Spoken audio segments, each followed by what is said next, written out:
You should sign up for Medicare Part B 3 months before you're ready to retire.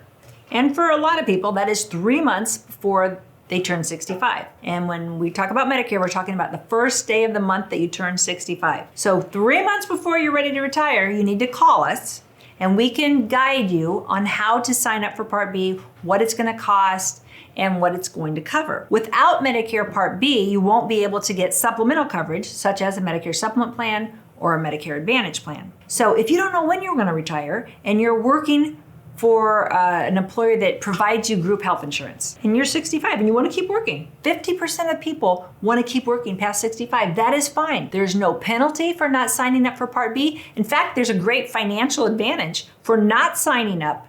If you have group health insurance, an employer with over 20 full-time employees, you don't need Part B.